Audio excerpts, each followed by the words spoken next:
An ominous signal. Why is Xinhua suddenly glorifying the public-private partnership campaign?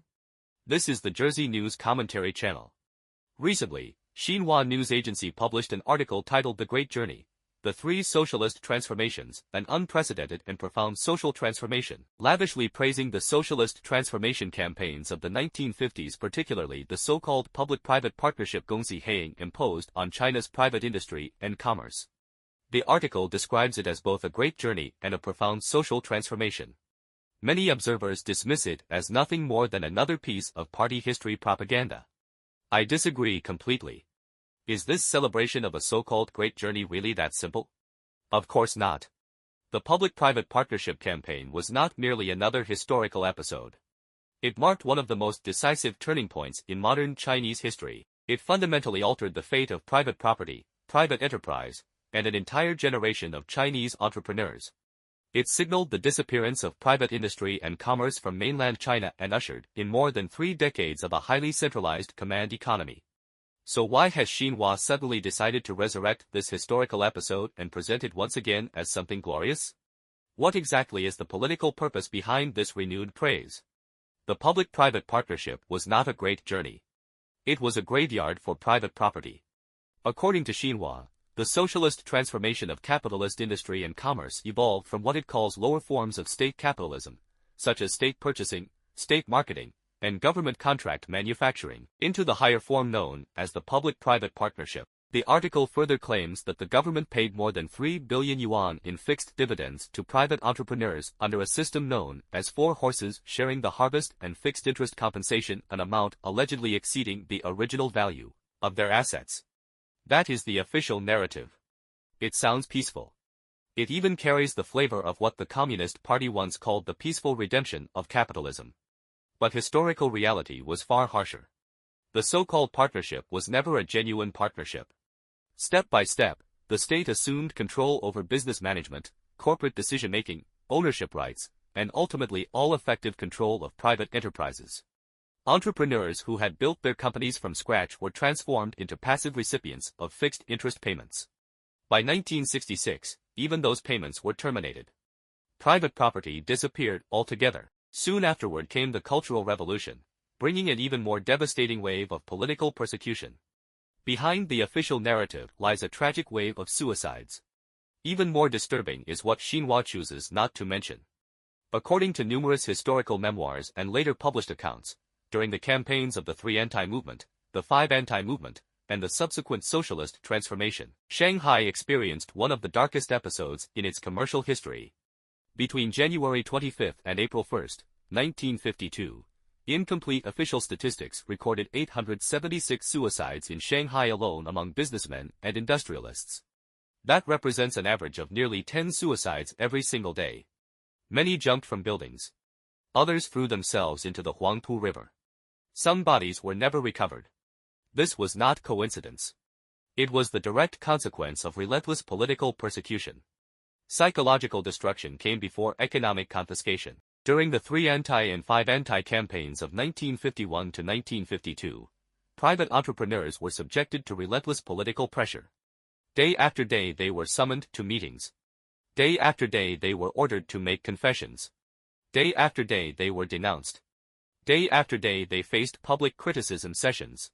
The objective was not merely to investigate alleged economic crimes. It was to break their will. Many simply collapsed psychologically. The campaign destroyed the confidence, dignity, and emotional resilience of an entire entrepreneurial class long before their property was formally taken away. Perhaps the best-known victim was Xian Guancheng, founder of the famous Shanghai food company Guangshengjuan. Starting with almost nothing, Xian had built one of China's best-known private food brands.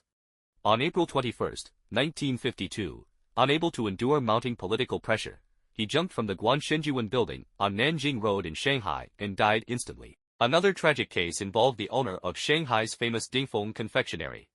After repeatedly being forced to confess to ever more economic crimes, he was still subjected to escalating pressure. On his birthday, he hosted a banquet for party officials, employees, and family members. After the guests departed, he and his family took poison together. The tragedy shocked Shanghai.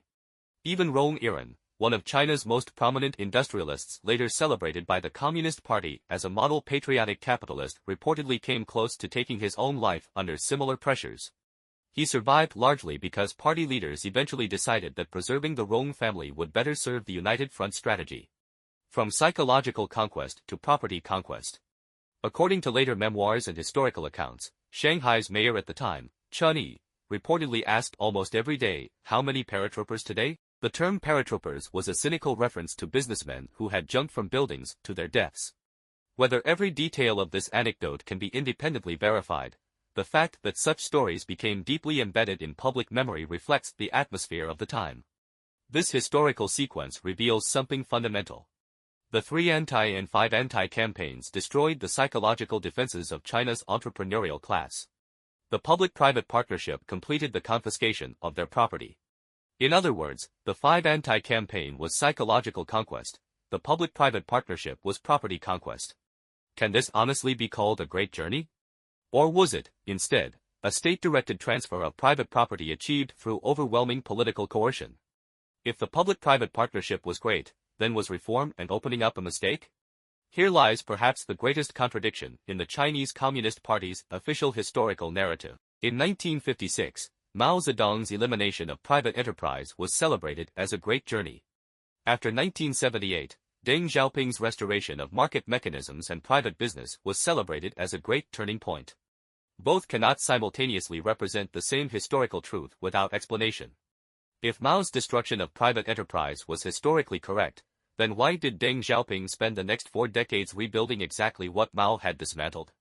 Conversely, if reform and opening up was China's correct historical choice, then why is Xinhua now glorifying the very campaign that eliminated private ownership in the first place? This is not merely an academic question. It is a question of historical logic. It is also a question of intellectual honesty. For years, Beijing has promoted what it calls the policy of 2 unwavering commitments.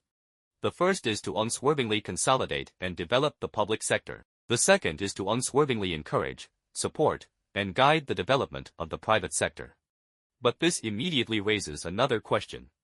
If abolishing private enterprise was once considered a glorious achievement, why should encouraging private enterprise later also be regarded as equally glorious?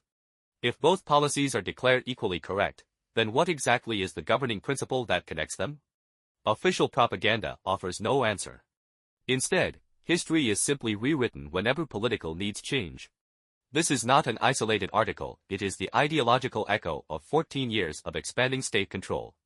If Xinhua's article had appeared in isolation, one might reasonably dismiss it as another routine party history publication. The problem is that it did not appear in isolation. It appeared after 14 years of Xi Jinping's rule. Viewed against the broader political and economic background, the article acquires an entirely different meaning. One of the defining characteristics of Xi's administration has been the steady expansion of state power over the economy. The trend is often summarized by a simple Chinese expression: the state advances, the private sector retreats. Whether one agrees with that characterization or not, the policy trajectory itself is difficult to ignore. The political repositioning of state-owned enterprises. A major turning point came in October 2016, when Beijing convened the National Conference on Party Building in State-Owned Enterprises. There, Xi Jinping made a statement that has since become one of the defining political principles of his economic strategy. He declared that state-owned enterprises are an important material foundation and political foundation of socialism with Chinese characteristics, and an important pillar and force upon which the party relies to govern and rejuvenate the nation. This statement deserves careful attention. Xi did not describe SOEs primarily as market participants. He did not describe them primarily as commercial enterprises. Instead, he defined them first and foremost as political institutions. They are presented as instruments of party governance. They are pillars of political authority. They are foundations of regime stability. Once that principle was established, the slogan making state-owned capital stronger, better, and bigger became one of the central economic themes repeated throughout Xi's administration. This was not simply an economic policy. It was a political declaration. The reorganization of central state-owned enterprises. Over the past decade, Beijing has undertaken an unprecedented restructuring of central state-owned enterprises. Officially, these mergers are designed to improve efficiency and strengthen global competitiveness. But viewed strategically, they reveal another objective: to concentrate state control over sectors considered vital to national power. New central SOEs have been created in areas that scarcely existed as strategic industries a generation ago. China Logistics Group was established by consolidating major logistics assets across railways, ports, warehousing, and supply chain management into a single national platform. China Resources Recycling Group was created to centralize the country's circular economy and strategic recycling industries. Other newly established central enterprises now focus on logistics, digital infrastructure, and national supply chain security. Meanwhile, traditional strategic sectors including energy, electricity, telecommunications, aviation, shipping, railways, mining, and defense manufacturing have become even more concentrated under central state ownership. This reveals a significant evolution. During Mao's era, state ownership focused primarily on heavy industry. Under Xi, state capital is expanding into the commanding heights of the 21st century economy: digital infrastructure, data, logistics, supply chains, strategic resources, and technological sovereignty. The instruments have changed. The direction has not. The rise of state capital from corporate rescue to control transfer. Perhaps the most significant transformation of China's political economy since 2018 has not been the expansion of state-owned enterprises themselves. It has been the steady expansion of state capital into the private sector. Unlike the sweeping nationalization campaigns of the 1950s, this process has been quieter, more sophisticated, and far less visible. It rarely involves outright confiscation. Instead, it often proceeds under labels such as a financial rescue, strategic investment, mixed ownership reform, or debt restructuring. The language has changed. The outcome, however, often points in the same direction: the gradual transfer of corporate control from private entrepreneurs to state-backed investors. The 2018 liquidity crisis became a historic turning point. The turning point came in 2018. As Beijing intensified its deleveraging campaign and tightened financial regulation, many privately owned listed companies found themselves facing severe liquidity shortages. Years of rapid expansion had been financed through bank loans, bond issuance, and equity pledges. When financing channels suddenly tightened, cash flow evaporated. Hundreds of private firms found themselves under enormous financial pressure. It was at this moment that local governments and state-owned investment vehicles entered the picture. Officially, the objective was to stabilize financial markets and rescue private enterprises. In practice, many of these rescue operations resulted in the transfer of controlling stakes to state-owned investors. A new model had quietly emerged. Rather than nationalizing private companies by political decree, the state increasingly acquired influence through financial mechanisms. Orient Landscape, from private champion to state control. One of the best-known examples is Orient Landscape, once one of China's largest private environmental engineering companies. During the PPP public-private partnership boom, the company expanded aggressively, winning massive government infrastructure contracts across the country. Its market value once exceeded 100 billion yuan, making it one of China's most celebrated private enterprises. But PPP projects required enormous upfront investment. Payments from local governments often took years to arrive. When credit conditions tightened in 2018, the company's financing model quickly became unsustainable. Its bond issuance failed. Liquidity dried up almost overnight. Facing mounting debt, Orient Landscape eventually accepted financial support from state-backed entities. In 2019, Beijing's Chaoyang District state-owned investment platform became the company's controlling shareholder. Officially, this was described as corporate rescue. But economically, something more significant had occurred. Control over one of China's flagship private companies had shifted into state hands. Despite the rescue, the company's financial difficulties continued, and in subsequent years it suffered heavy losses and faced delisting risk warnings. The case illustrates an important point: the objective of state intervention is not always simply to save companies. It can also reshape ownership and control. Palm Ecotown strategic investment or state expansion. Palm Ecotown development offers another revealing example. Originally founded as a private landscaping company, Palm became one of China's leading ecological construction firms. As financial conditions deteriorated, the company introduced investors backed by the Hunan provincial government. Control gradually shifted toward state-owned capital. The official explanation emphasized strategic cooperation and corporate stabilization. Yet the broader result was unmistakable: another major private enterprise had entered the orbit of state ownership. Boton Environment, debt restructuring as a path to state influence. Moton Environment followed a similar trajectory. Burdened by debt and operational difficulties, the company entered restructuring. State-backed investors, creditors, and restructuring administrators gradually assumed decisive influence over its future.